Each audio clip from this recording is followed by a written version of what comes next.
का लिखना। D block में 10वां परमाणु त्रिज्या, परमाणु त्रिज्या।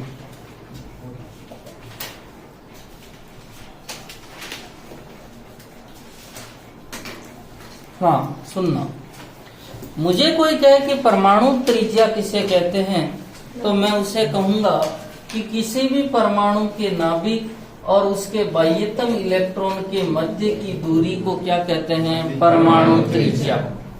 किसी भी परमाणु के बाह्यतम इलेक्ट्रॉन व नाभिक के मध्य की दूरी को क्या कहते हैं? परमाणु त्रिज्या। वो पूछ ले आयनिक त्रिज्या, तो किसी आयन के, देखो परमाणु त्रिज्या में अपन ने शब्द लिया था परमाणु, और आयनिक में क्या लेंगे? आयन। किसी आयन के बाह्यतम इलेक्ट्रॉन तथा उसके नाभिक के मध्य की दूरी को क्या कहते हैं? आयनिक त्रिज्या। अब बात करते हैं कि सर 3D सीरीज में इस परमाणु त्रिज्या का क्या रोल होता। अपन बात करें scandium, titanium, vanadium, chromium, manganese, Fe, cobalt, nickel, copper, zinc. ठीक है, ये बात कर यहाँ तक जो है 3D सीरीज है। वन लाइन में बात करूं तो अपन पढ़ते थे कि ऊपर से नीचे जाने पर परमाणु त्रिज्या जो होती है वो बढ़ती है, और लेफ्ट टू जाने पर परमाणु त्रिज्या क्या होती है? घटती है। यही बात पढ़ते थे। ठीक है, अपन इधर कहते थे कोषों की संख्या बढ़ती है, जबकि इधर कहते थे अपन कि कोषों की संख्या स्थिर रहती है और जेड इफेक्ट का मान बढ़ जाता है, जिसके कारण परमाणु त्रिज्या जो है वो घट जाती है। अब बात करें, मैं कह सकता हूं कि 3D श्रेणी में स्कैंडियम से जिंक की ओर चलने पर परमाणु त्रिज्या का मान घटता है। परमाणु त्रिज्या का मान घटता है। ये जो होती है स्कैंडियम की त्रिज्या 164 पिकोमीटर होती है, जबकि जिंक की जो त्रिज्या है वो 144 पिकोमीटर के करीबन होती है। तो कुल मिला के घट तो रही है, पर कहां पर कौन सा वेरिएबल हो रहा है उसकी बात करते हैं। ठीक है, स्कैंडियम से क्रोमियम या स्कैंडियम से मैग्नीज तक जो है जेड इफेक्ट का मान जो है स्क्रीनिंग इफेक्ट या परिरक्षण प्रभाव से ज्यादा होता है, जिसके कारण त्रिज्या का मान जो होता है वो घट जाता है। क्योंकि अपने को पता है कि त्रिज्या को प्रभावित या आकार को प्रभावित करने वाले दो कारक होते हैं, एक होता है जेड इफेक्ट और एक होता है परिरक्षण प्रभाव। जेड इफेक्ट तो होता है नाभिक द्वारा बाह्यतम इलेक्ट्रॉन पर लगाया गया आकर्षण बल, और ये नाभिक जो है इलेक्ट्रॉन को अपनी ओर खींचेगा, और अपनी ओर खींचेगा तो इलेक्ट्रॉन पहले यहाँ था अब यहाँ आ गया, तो इसकी त्रिज्या का मान क्या हो जाएगा? घट जाएगा। मतलब परमाणु छोटा हो गया, और परमाणु छोटा हो गया तो उसकी त्रिज्या का मान भी क्या हो गया? छोटा हो गया। तो जितना ज्यादा जेड इफेक्ट होगा, जिसे प्रभावी नाभिकीय आवेश कहते हैं, वो जितना ज्यादा होगा उसकी त्रिज्या का मान उतना ही कम होगा। एक दूसरा फैक्टर होता है स्क्रीनिंग इफेक्ट, जिसे परिरक्षण प्रभाव कहते हैं, और वो कहता है कि बाह्यतम इलेक्ट्रॉन और आंतरिक इलेक्ट्रॉन के मध्य प्रतिकर्षण होता है, और इस प्रतिकर्षण के फलस्वरूप ये बाह्यतम इलेक्ट्रॉन बाहर चला जाता है और परमाणु त्रिज्या का मान क्या हो जाता है? बढ़ जाता है। ये दोनों कारक एक दूसरे के विपरीत। जेड इफेक्ट तो कहता है मैं आकार को कम करता हूँ, और स्क्रीनिंग इफेक्ट कहता है मैं आकार को बढ़ाता हूँ, और चलती उसकी है जो प्रभावी होता है। चलती उसकी है जो प्रभावी होता है। ठीक है, अब स्क्रीनिंग यहाँ पर जेड इफेक्ट ने कहा कि मैं ज्यादा यहाँ प्रभावी हूं, तो ये त्रिज्या का मान क्या करेगा? घटाएगा। यहाँ फेकोनी मतलब आयरन, कोबाल्ट और निकिल में जेड इफेक्ट और स्क्रीनिंग इफेक्ट दोनों का मान लगभग जो होता है वो बराबर हो जाता है, इसलिए आकार में कोई परिवर्तन नहीं होता। ठीक है, जब दोनों ही बराबर है, एक आकार को कम करने का काम करता है और दूसरा आकार को बढ़ाने का काम करता है। और जब दोनों ही बराबर हो तो उस आकार में कोई परिवर्तन नहीं आता। यहाँ पर बात करें तो कॉपर और जिंक क्लास में जाते हुए स्क्रीनिंग इफेक्ट का मान जेड इफेक्ट की तुलना में बढ़ जाता है और इसलिए आकार में क्या हो जाती है, वृद्धि हो जाती है। आकार में क्या हो जाती है, वृद्धि हो जाती है। तो मैं कहूं कि 3D श्रेणी में लेफ्ट टू राइट जाने पर आकार में कमी होती है, आकार में कमी होती है, परंतु स्कैंडियम से मैग्नीज तक जाने पर, स्कैंडियम से मैग्नीज तक जाने पर जेड इफेक्ट का मान ज्यादा होता है, जिससे पहले आकार में कमी होती है, उसके पश्चात आयरन से निकिल तक जेड इफेक्ट तथा स्क्रीनिंग इफेक्ट लगभग बराबर होते हैं, इसलिए आकार में कोई परिवर्तन नहीं है। ठीक है। तथा उसके पश्चात कॉपर और जिंक में SE का मान बढ़ जाता है, जिससे आकार में वृद्धि होती है, जिससे आकार में वृद्धि होती है। यही बात है, लिखो पहले तो।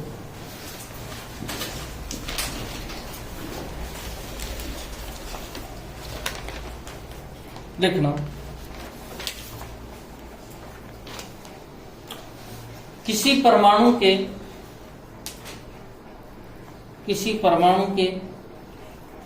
नाभिक तथा किसी परमाणु के नाभिक तथा बाह्यतम इलेक्ट्रॉन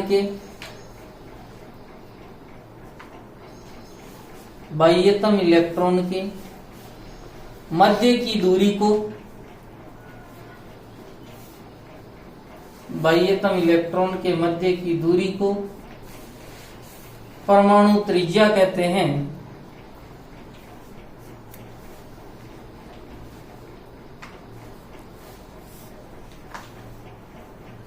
नेक्स्ट पॉइंट लिखो,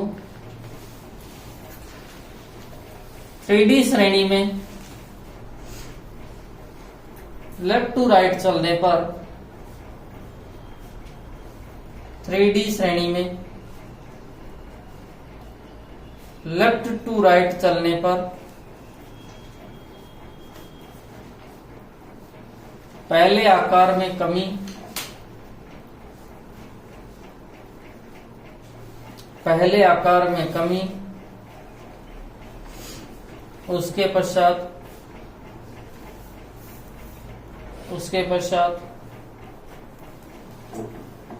आकार में कोई परिवर्तन नहीं, उसके पश्चात आकार में कोई परिवर्तन नहीं, तथा अंत में आकार बढ़ता है, तथा अंत में आकार बढ़ता है। अब 1 मिनट, कारण लिखवाने की जरूरत है क्या? नहीं, ये उतार लोगे तो अपने आप ही कारण पता चल जाएगा।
लिख लिया।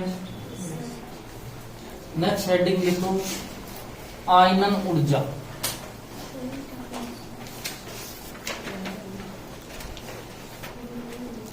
आयनन ऊर्जा याद है ना? आयनन ऊर्जा, इसी को कहते हैं आयनाइजेशन एंथैल्पी और इसी को कहते हैं आयनन विभव। तीनों एक ही नाम, आयनन ऊर्जा कहूं, आयनन एंथैल्पी कहूं, चाहे आयनन विभव कहूं। क्या होती है, कोई बताएगा कि आयनन ऊर्जा क्या होती है? परमाणु के बाह्यतम कोश में एक इलेक्ट्रॉन पृथक करने में जितनी ऊर्जा की आवश्यकता होती है उसकी आयनन। हाँ बिल्कुल सही है कि कोई भी परमाणु हो तो उसके बाह्यतम कोश से इलेक्ट्रॉन निकालने के लिए या पृथक करने के लिए जिस ऊर्जा की आवश्यकता होती है वह उसकी क्या कहलाती है? आयनन ऊर्जा। किसी भी परमाणु के बाह्यतम कोश में से इलेक्ट्रॉन निकालने के लिए आवश्यक ऊर्जा को आयनन ऊर्जा कहते हैं। अब बात करते हैं कि सर डी ब्लॉक में, डी ब्लॉक में जो या 3D सीरीज की बात करूं तो स्कैंडियम के अतिरिक्त सारे के सारे कौन सी अवस्था दर्शाते हैं? +K2, अर्थात इनकी जो है दूसरी आयनन ऊर्जा। कोई भी परमाणु है जैसे M, जब मैंने पहला इलेक्ट्रॉन निकाला तो वो बना M+ और एक इलेक्ट्रॉन निकला, इसे कहा जाता फर्स्ट आयनन ऊर्जा। अब इस M+ में से दूसरा इलेक्ट्रॉन निकालूंगा तो M2+ बनेगा और ये कहते हैं सेकंड आयनन ऊर्जा। तो स्कैंडियम के अतिरिक्त सारे के सारे +2 दर्शाते हैं, अर्थात इनकी द्वितीय आयनन ऊर्जा का मान महत्वपूर्ण होता है। ठीक है। तीसरी बात आती है कि कॉपर और क्रोमियम की द्वितीय आयनन ऊर्जा का मान बहुत ही ज्यादा होता है। क्यों होता है उसकी बात करना है। ये है कॉपर और इधर है क्रोमियम, क्रोमियम और कॉपर 24। इसका इलेक्ट्रॉनिक विन्यास होता है आर्गन 3d5,4s1। मैंने कहा कि भाई साहब तो आपको एक इलेक्ट्रॉन निकालना है, इसने कहा बढ़ा देंगे सर। ठीक है, ये है क्रोमियम प्लस बन गया, इसका इलेक्ट्रॉनिक विन्यास हो गया आर्गन 3d5,4s0 और इसमें माना कि 20 जूल ऊर्जा लगी। कितने जूल ऊर्जा लगी? 20। अब की बार कहा भाई साहब इतने इलेक्ट्रॉन भी निकालना है, क्या ये निकालने देगा? नहीं, क्योंकि 3d5 और 3d5 तो क्या होता है? और आप दूसरा इलेक्ट्रॉन निकाल के इसको अस्थायी करना चाह रहे हैं, और ये क्या बन गया है? इसने कहा मैं स्थायी से क्या नहीं होना चाहता हूं, मैं अस्थायी। और आप करना चाहते हो तो आपको ऊर्जा क्या देनी पड़ेगी? ज्यादा। अब ऊर्जा इसको जो है 20 से 30, 40 से उससे भी ज्यादा देनी पड़ सकती है। मतलब मैं कह सकता हूं कि ग्रेटर देन। इसीलिए ये कौन सी आयनाइजेशन एंथैल्पी है? द्वितीय आयनन ऊर्जा, क्योंकि आप इसे स्थायी से क्या बनाना चाह रहे हो? ऐसा है। उधर कॉपर की भी बात कर ले वैसे ही, इसका इलेक्ट्रॉनिक विन्यास होता है आर्गन 3d10,4s1। इससे एक इलेक्ट्रॉन निकाला, इसने कहा कोई बात नहीं, निकाल लो साहब। आर्गन 3d10,4s0 हो गया। D10 और D10 तो पूर्ण पूरित होता है, और पूर्ण पूरित होता है तो वो क्या होता है? स्थायी। पूर्ण पूरित होता है तो वो क्या होता है? स्थायी। अब आप इससे दूसरा इलेक्ट्रॉन निकालना चाह रहे हो और आप इसे बनाना चाह रहे हो आर्गन 3d9,4s0 और ये क्या होता है? अस्थायी। आप भी स्थायी से अस्थायी होना चाहते हो क्या? नहीं। माना कि यहाँ 40 जूल ऊर्जा लगी या कुछ भी लगी, उससे इसको बहुत ज्यादा देनी पड़ेगी, क्योंकि ये सामान्य अवस्था में तो इलेक्ट्रॉन निकालने नहीं देगा। क्या इतनी इजी इलेक्ट्रॉन निकालने देगा? नहीं देगा, क्योंकि ये स्थायी है और स्थायी अवस्था से अस्थायी कोई होना नहीं चाहता। ये रूल है। चाहे आप इसको लाइफ में लो चाहे इसको परमाणु पे लो, कोई भी स्थायी से अस्थायी होना नहीं चाहता। स्टार्ट करें, लिखो।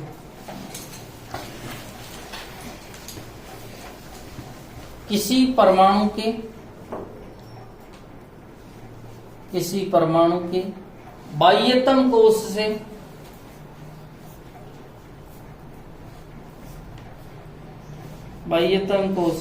इलेक्ट्रॉन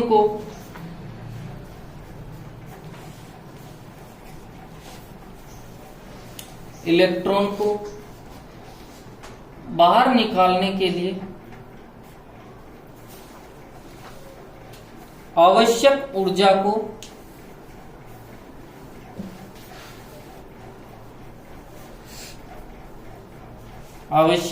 को आयनन ऊर्जा कहते हैं।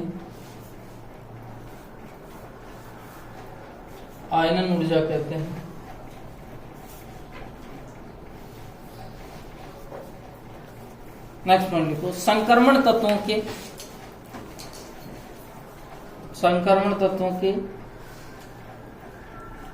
आकार लगभग समान होते हैं। संक्रमण तत्वों के आकार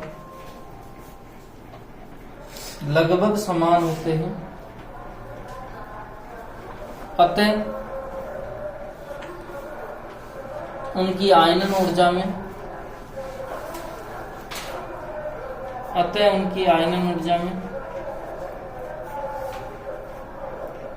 कोई विशेष अंतर नहीं होता।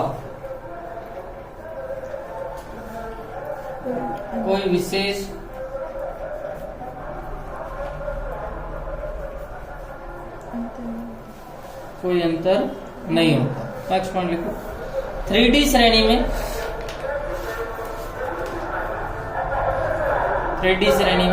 स्कैंडियम के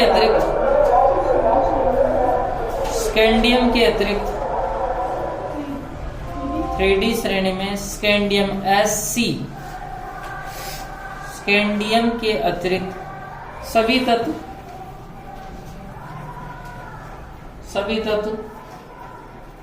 +2 अवस्था दर्शाते हैं।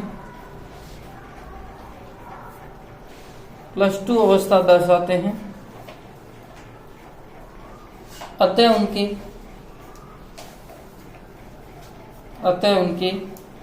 द्वितीय आयनन विभव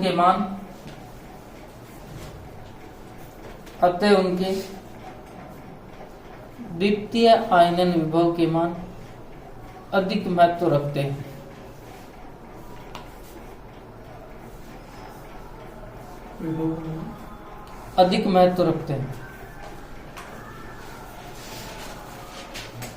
इसकी जगह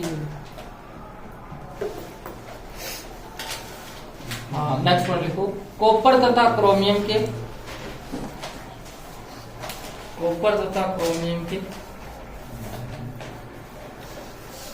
द्वितीय आयनन विभव के मान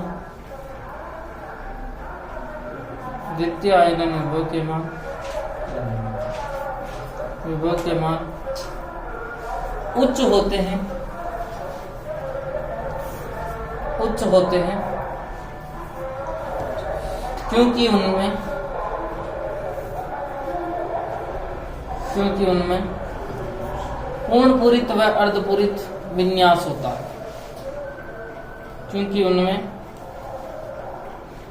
पूर्णपूरित व अर्धपूरित विन्यास होता है।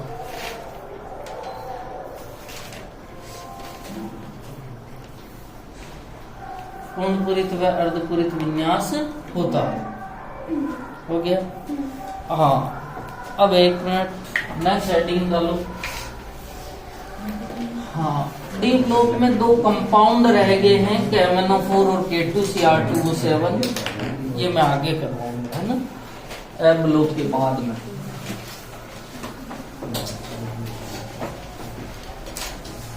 नेक्स्ट हेडिंग देखो, ए ब्लॉक तक या ए ब्लॉक एलिमेंट्स।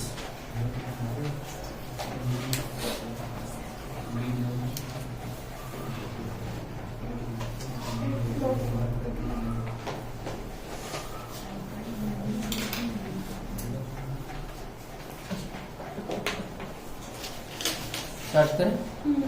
हाँ, सुनना।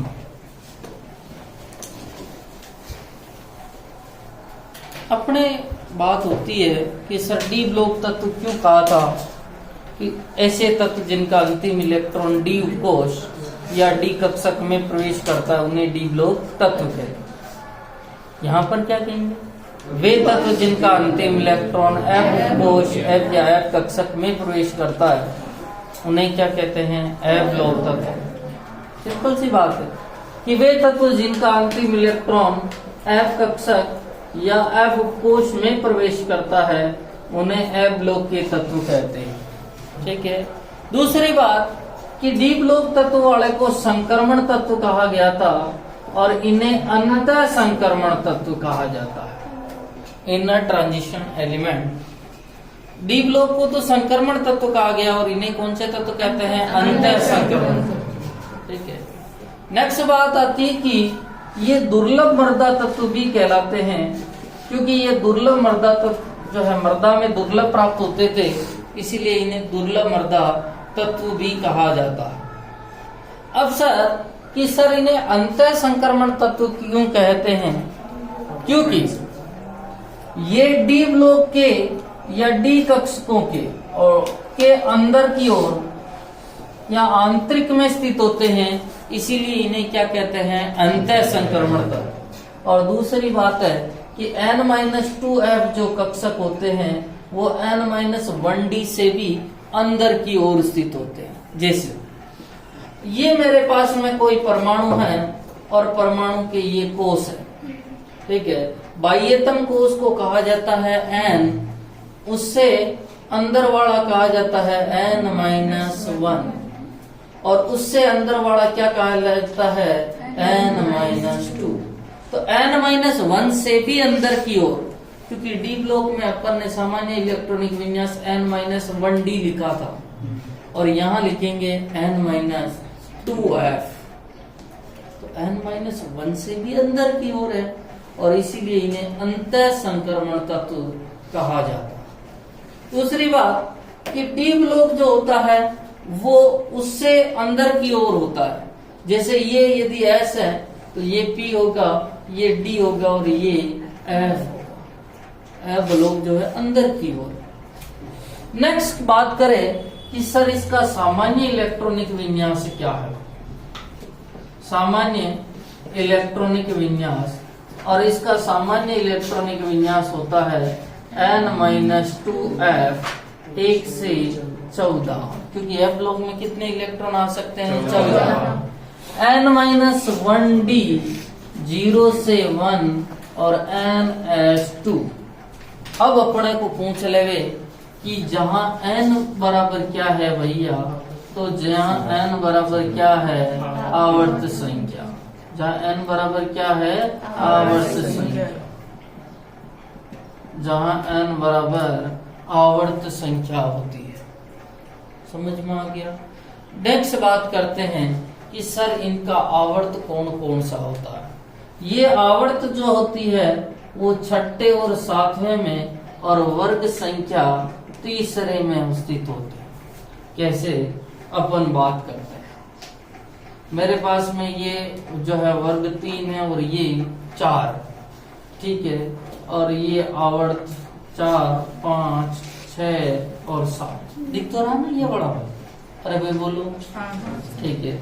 यहाँ पर लिखते थे स्कैंडियम, टाइटेनियम, वेनेडियम, क्रोम। यहाँ इट्रियम, जर्कोनियम।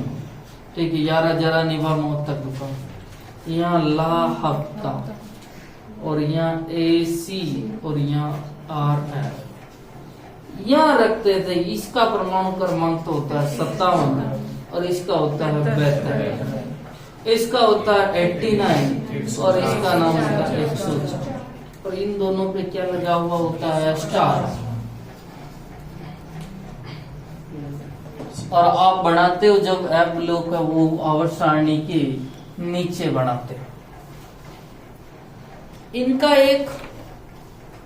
इनकी जो है वो एक प्रॉब्लम है खुद की। ये खुद संघर्ष कर रहे हैं कि एफ ब्लॉक को मुख्य आवर्त सारणी से बाहर रखा गया।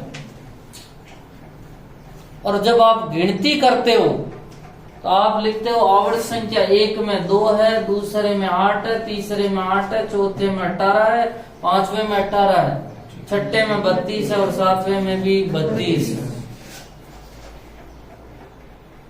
आप गिनती तो यहां करते हो और रखते का हो इसको मुख्य आवर्त सारणी से बाहर। ठीक है, इन्होंने भी कहा है कि या तो हमें हमारा हक दो, ठीक है, हमें यहां रख। ठीक है, आप लिखते हो नीचे कि ए ब्लॉक को मुख्य आवर्त सारणी से बाहर रखा गया है और गिनती करते हो तब आप लिखते हो कि यहाँ पर 2 तो एस के हैं 32 में, 6 पी के हैं, 10 डी के और 14 एफ के हैं। गिनती कहाँ कर रहे हो आप? वर्ग संख्या कौन से में है? तीसरे। तो ये मुख्य आवर्त सारणी की कमी भी है कि ए ब्लॉक को मुख्य आवर्त सारणी से बाहर रखा गया है, जबकि उसकी गिनती कहाँ पे होती है? मुख्य आवर्त सारणी। उसकी गिनती कहाँ होती है? मुख्य आवर्त सारणी। ठीक है, तो आपको कोई पूछ ले कि ए ब्लॉक का वर्ग कौन सा है, तो वर्ग संख्या 3। कौन सा है भैया? 3। ये आधुनिक आवर्त सारणी के अनुसार है और मेंडलीव के आवर्त सारणी के अनुसार तो इनका आवर्त संख्या है 3rd बी। कौन सा है भैया? 3rd B. ठीक है, तो आधुनिक के अनुसार याद रखें। तो आपको कोई पूछ ले कि इनका वर्ग संख्या कौन सी है भैया? तीसरी। अब देखो नेक्स्ट बात करते हैं कि सर इस ए ब्लॉक में 2 श्रेणियां पाई जाती है। एक श्रेणी का नाम है लेंथेनॉइड और एक का नाम है एक्टिनॉइड। 2 श्रेणियां हैं, एक का नाम है लेंथेनॉइड श्रेणी, ठीक है, और एक का नाम है एक्टिनॉइड श्रेणी। ये लेंथेनॉइड श्रेणी जो होती है ये 58 से 71 चलती है और ये लेंथेनम LA 57 के बाद में आती है और 57 के बाद में आती है, इसीलिए नाम क्या पड़ा भैया? लेंथेनॉइड से। ये चलती है 90 से 103 तक चलती है। ठीक है, और ये किसके बाद में आती है भैया? एक्टिनियम। और एक्टिनियम कितने नंबर होता है? 89। और 89 के बाद एक्टिनियम के बाद में आने के कारण इसे एक्टिनॉइड सीरीज कहा जाता है। अब मुझे कोई पूछ ले कि इसका आवर्त कौन सा होता है, तो मैं कह सकता हूँ इसका 6ठा आवर्त होता है और इसका कौन सा होता है? 7वां आवर्त होता है। इसका कौन सा होता है? 7वां। ठीक है, नेक्स्ट बात करें कि इसे प्रथम अंतः संक्रमण श्रेणी कहते हैं। प्रथम अंतः संक्रमण श्रेणी। और इसे कौन सी श्रेणी कहते हैं? द्वितीय अंतः संक्रमण श्रेणी। द्वितीय अंतः संक्रमण श्रेणी। ठीक है, नेक्स्ट बात करते हैं कि जब ये 6ठे आवर्त में स्थित होती है ऊपर वाली, तो n का मान मैं 6 लिखूंगा तो 6 - 2 = 4। अरे भाई सही है। n का मान क्या लिखना है भैया? आवर्त संख्या। और ये कौन से आवर्त में है? 6ठे। और 6ठे आवर्त में तो 6 - 2 और 6 - 2 मतलब 4 है और इसीलिए इसे कौन सी श्रेणी कहते हैं? नीचे वाले को क्या कहूंगा? 5। कैसे पता चला आपको? क्योंकि n का मान कितना है? 7। 7 - 2 = 5। समझ में आ गया ना ये बातें? पहली बात कि वे तत्व जिनका अंतिम इलेक्ट्रॉन F कोश या F कक्षक में प्रवेश करता है उन्हें F ब्लॉक के तत्व कहते हैं। ठीक है, दूसरी बात है कि ये अंतः संक्रमण तत्व कहलाते हैं। और क्यों कहलाते हैं उसका कारण है क्योंकि ये डी कक्षकों के अंदर अवस्थित होते हैं और n-2 F कक्षक n-1 डी से भी अंदर की ओर। तीसरा कि इन्हें दुर्लभ मर्दा तत्व कहते हैं क्योंकि ये प्रकृति में आसानी से मिलते नहीं है। नेक्स्ट बात आती है कि इनका सामान्य इलेक्ट्रॉनिक विन्यास n-2f n-1d 0 से 1 और n-2 इलेक्ट्रॉन होता है। नेक्स्ट यहाँ n क्या है, तो n यहाँ पर आवर्त संख्या है। n क्या है भैया, आवर्त संख्या, और सब जगह n का मान आवर्त संख्या होता है। नेक्स्ट बात होती है कि सर कितनी श्रेणियां पाई जाती है, तो दो जो है, पहली है लेंथेनॉइड और दूसरी है एक्टिनॉइड। लेंथेनॉइड 58 से 71 तक पाई जाती है। क्यों कहते हैं लेंथेनॉइड, लेंथेनम के बाद में आने के कारण इसे लेंथेनॉइड श्रेणी, ये छठे आवर्त में स्थित होती है, और जब छठे आवर्त में स्थित होती है तो इसे 4f श्रेणी कहते हैं, और ये प्रथम अंतः संक्रमण श्रेणी है। एक्टिनॉइड श्रेणी 90 से 103 तक होती है। एक्टिनियम के बाद में होने के कारण इसे एक्टिनॉइड नाम दिया गया। ये 7वें आवर्त में, और 7 बराबर होता है n-2, मतलब 5f श्रेणी, या इसे द्वितीय अंतः संक्रमण श्रेणी कहते हैं। तो लिखो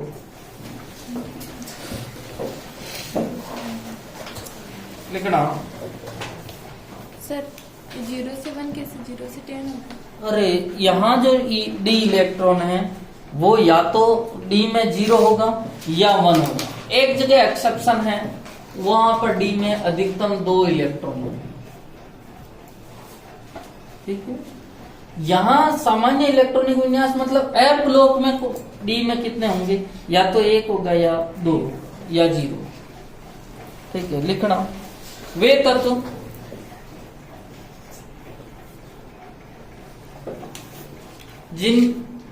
जिनका अंतिम इलेक्ट्रॉन एफ उपकोष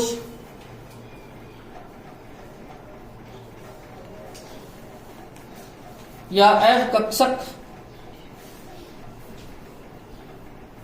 एफ उपकोष या एफ कक्षक में प्रवेश करता है,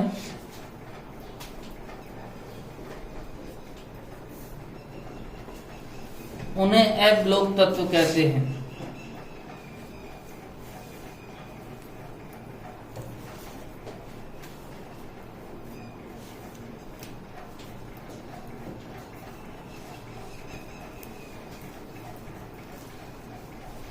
नेक्स्ट पॉइंट लिखना, प्रारंभ में यह तत्व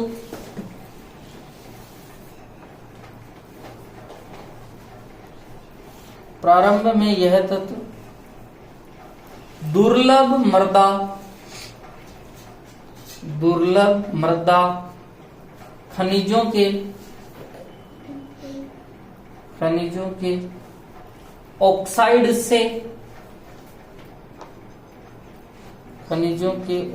से प्राप्त किए गए,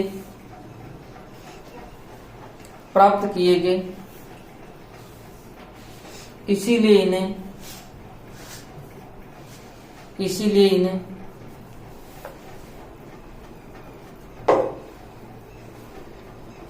दुर्लभ मृदा तत्व भी कहते हैं। इसीलिए इन्हें दुर्लभ मृदा तत्व भी कहते हैं। नेक्स्ट पॉइंट लिखो, एफ ब्लॉक का सामान्य इलेक्ट्रॉनिक विन्यास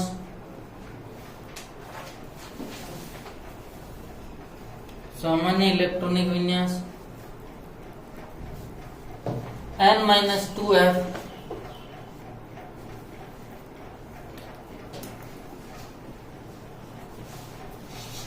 नीचे n-2f 1 से 14,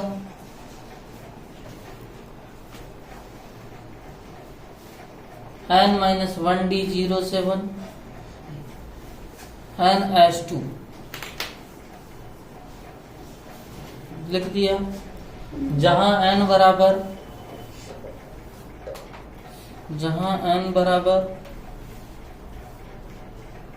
आवर्त संख्या होती है, लिख दिया। नेक्स्ट पॉइंट लिखो, यह है आवर्त 6/7 तथा वर्ग 3rd या तीसरा, वर्ग 3 में स्थित होते हैं।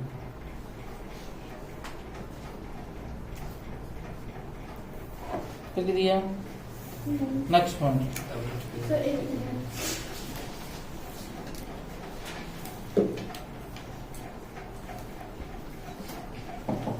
लिखो, इन्हें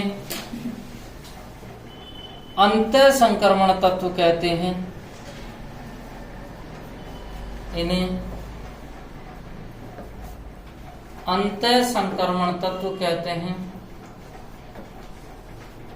जिसके निम्न कारण हैं।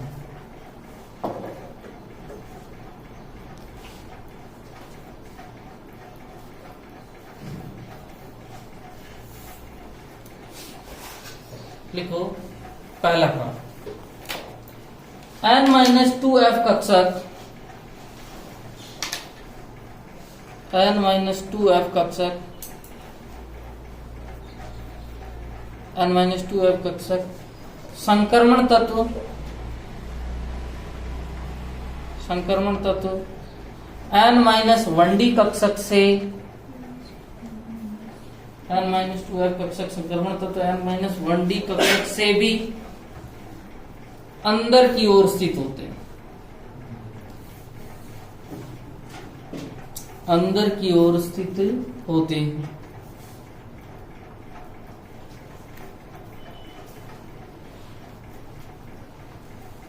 दूसरा लिखो, n-2f कक्षक, n-2f कक्षक परमाणु में तुलनात्मक रूप से, परमाणु में तुलनात्मक रूप से काफी अंदर की ओर स्थित होते हैं, काफी अंदर की ओर स्थित होते हैं।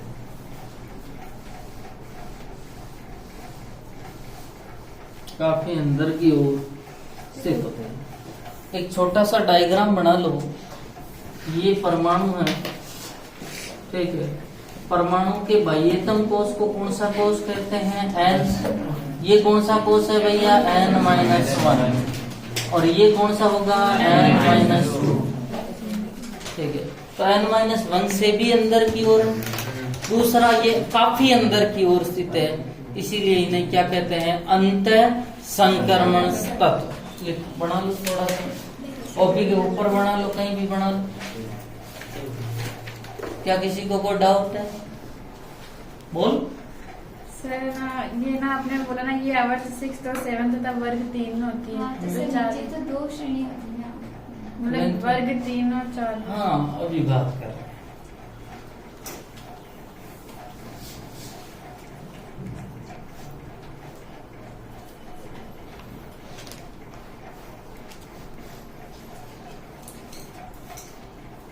नीचे वाले उतारने नहीं उतार दिए। ये बढ़ाने के बाद में लिखना है, इसकी 2 श्रेणियां होती है, या एफ ब्लॉक में 2 श्रेणियां होती है।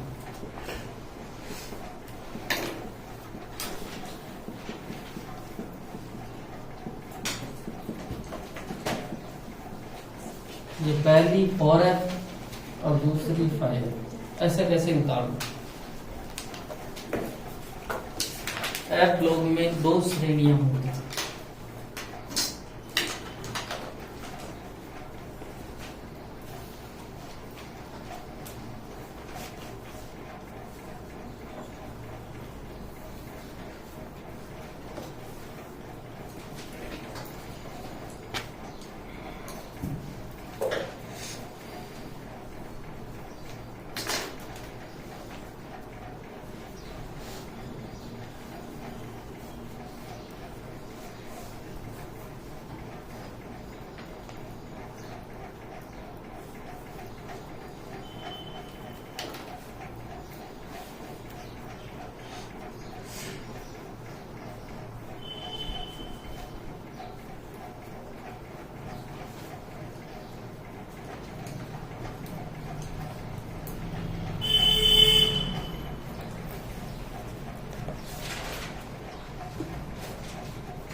हाँ इधर देखना हमारा डाक।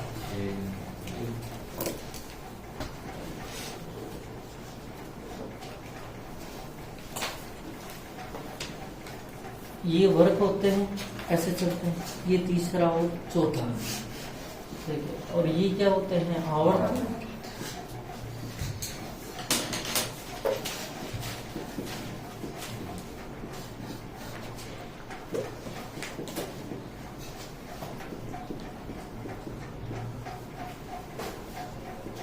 यही होता है। इसका परमाणु क्रमांक होता है 57 और इसका होता है 72, इसका होता है 89 और इसका होता है 104। आवर्त तो दोनों समझ में आ गए कि एक्टिनोइड सॉरी लेंथेनोइड श्रेणी छठे आवर्त में है और एक्टिनोइड श्रेणी 7 है। पर ये दिक्कत हो रही सर, वर्ग संख्या एक कैसे होगी? ठीक है, वर्ग संख्या ये 14 के 14 ही तत्व यहाँ गिने जाते हैं और इसका वर्ग कौन सा है, तीसरा। ये एक्टिनोइड सीरीज के जो है 14 तत्व यहाँ गिने जाते हैं और यहाँ गिने जाते हैं, तो इसका वर्ग कौन सा है, तीसरा। अब इनको मुख्य आवर्त सारणी से बाहर तो रख दिया, पर गिनती कौन से वर्ग में आ रही है, तीसरे में। तो इनका कहना है कि जब रख रहे हो हमें बाहर और गिनती यहाँ हो रही, तो यहाँ हमें स्पेस दो। और आपके पास अब टेंशन है वैज्ञानिकों की, यहाँ स्पेस भी नहीं है, कितने को रख सकते, 14 तत्व को तो रख नहीं सकते हैं, एक यहाँ भी 14। तो इन्होंने कहा तो फिर हमारी गिनती यहाँ क्यों कर रहे हो? ठीक है ना, हमें बाहर ही रख दो। फिर आपके ए ब्लॉक के 14 तत्व की आप गिनती ही बाहर करो कि ए ब्लॉक की दोनों श्रेणियां बाहर हैं तथा उनकी गिनती भी बाहर है। रखते तो बाहर और गिनती यहां कर लेते। और वही आ गए कि आदमी कोई बाहर रहता है पर वोट देने वही आ जाता है, वही इनके साथ में। और किसी का कोई डाउट है भैया? ठीक है, और इसीलिए दोनों का वर्ग कौन सा है, तीसरा। वर्ग कौन सा है, तीसरा। अब अपन बात करते हैं ए ब्लॉक की पहली श्रेणी की और उसका नाम क्या है, लेंथेनॉइड। तो हेडिंग लिखो,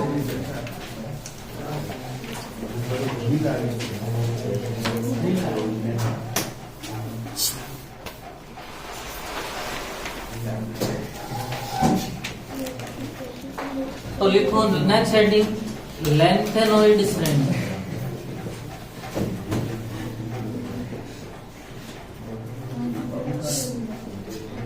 अरे भाई पीछे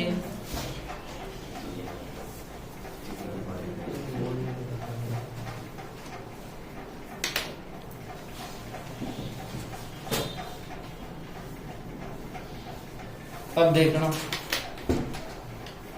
कि इसके क्या क्या गुणधर्म है।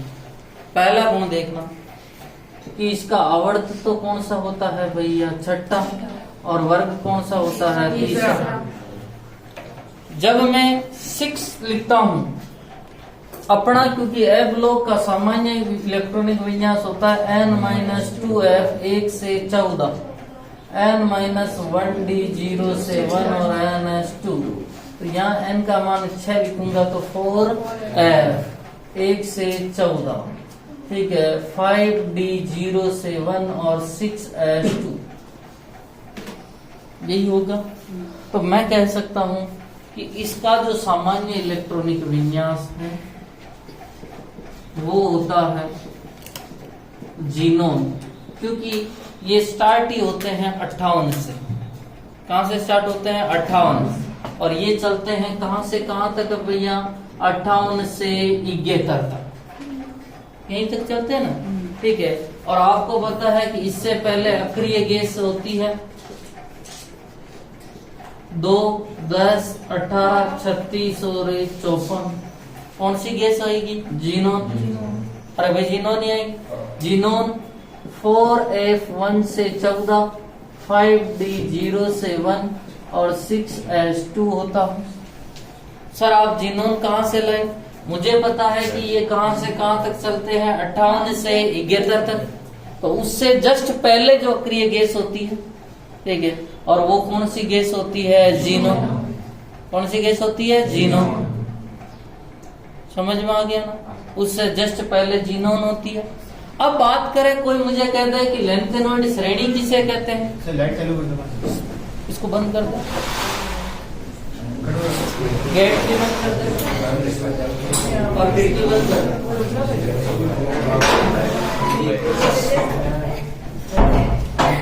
वो खिड़की भी बंद कर दो।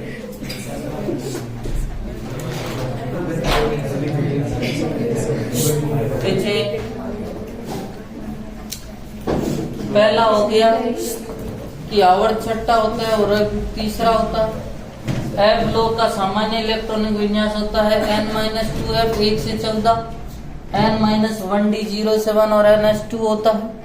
वहाँ n का मान मैं छठा रखता हूँ तो मुझे प्राप्त होता है 4f 1 से 14, 5d07 और 6s2। इससे पहले अक्रिय गैस है ज़ीनोन, तो ज़ीनोन हो गया। अब बात करते हैं कि सर परिभाषा क्या होगी लेंथेनॉइड श्रेणी की? वे तत्व जिनका अंतिम इलेक्ट्रॉन 4f उपकोष में या 4f कक्षक में प्रवेश करता है उन्हें लेंथेनॉइड श्रेणी कहते हैं या उन्हें लेंथेनॉइड तत्व कहते हैं, क्योंकि जो है अंतिम इलेक्ट्रॉन इसका किस में जाएगा? 4f। और 4f में कितने इलेक्ट्रॉन आ सकते हैं? 14। समझ में? ठीक है। अब बात करते हैं इनके इलेक्ट्रॉनिक विन्यास की कि इनका इलेक्ट्रॉनिक विन्यास कैसे कैसे होगा। ठीक है, तो एक ट्रिक है देखना।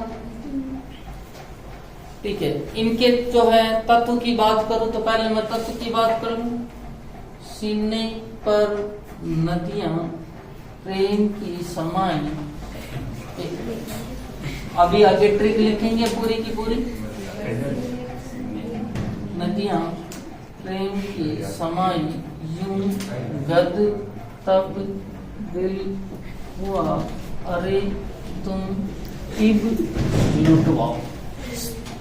इसका परमाणु क्रमांक कितना होता है? 58। इसका होता है 59, 60, 61, 62, 63, 64, 65, 66, 67, 68, 69, 70 और 71। 58 से 71 ही होती है। अब क्या करना, आपको गिनती लिखनी 1 2 3 4 5 6 7 8 9 10 11 12 13 और 14। ठीक है। अब अपने को पता 6s में तो 2 इलेक्ट्रॉन होंगे ही होंगे, ये तो सबको ही पता। 6s में 2 इलेक्ट्रॉन होंगे। ठीक है। अब 6s में 2 इलेक्ट्रॉन होंगे तो अपने को इलेक्ट्रॉन या तो 5d या 4f में ही जाने। ठीक है। अब देखो, मैं इलेक्ट्रॉन गिन दूंगा 4f में कितने होंगे, फिर 6s में 2 इलेक्ट्रॉन होंगे और जितने बच गए वो किस में चले जाएंगे? d में। भाई कुल मिला के मेरे को जैसे सीरियम का बढ़ना है, ठीक है, और सीरियम का बढ़ना है Ce का, तो उसमें सीरियम में कितने इलेक्ट्रॉन है? 58। 54 तो इसमें भर लिए, 2 इसमें भर लूंगा तो 56। ठीक है, माना कि 2 इसमें भरे तो 58 और 1 59, और अपने को भरने ही कितने हैं? 58। अपने को भरने ही कितने हैं? 58। ठीक है, तो कोई टेंशन ही नहीं है। ठीक है। अब देखो 1 मिनट, इसके 2 नियम है। पहला नियम है कि 2 और 8 नहीं आते। 4f में 2 और 8 कहीं भी नहीं आएंगे, 2 और 8 कहीं भी नहीं आएंगे। दूसरा नियम है कि 7 और 14 रिपीट होते हैं। ये 2 नियम याद रख लेना, अपने आप ही इलेक्ट्रॉनिक विन्यास याद हो जाएगा कि 2 और 8 तो आते नहीं है और 7 और 14 क्या हो जाते हैं? रिपीट। 7 मतलब अरे F7 और F14 एक बार रिपीट होगा। तो देखो दूसरा नहीं आता एक तो, और एक कौन नहीं आता भैया? 8। तो ये तो हो जाएगा F1। ये 2 नहीं आ रहे तो अब क्या आएगा? 3 आ जाएगा यहाँ, इसका हो जाएगा F3, इसका हो जाएगा F4, आगे चल रहा है, इसका हो जाएगा F5, इसका हो जाएगा F6, इसका क्या हो जाएगा? F7, इसका भी क्या हो जाएगा? F7। क्योंकि F7 क्या होता है, रिपीट। इसमें 8 नहीं आता तो क्या हो जाएगा, 9। इसमें क्या हो जाएगा, 10। इसमें क्या हो जाएगा, 11। ठीक है, इसमें क्या हो जाएगा, 12। इसमें क्या हो जाएगा, 13। इसमें क्या हो जाएगा, 14। और इसमें भी क्या हो जाएगा, 14। हो गया ना।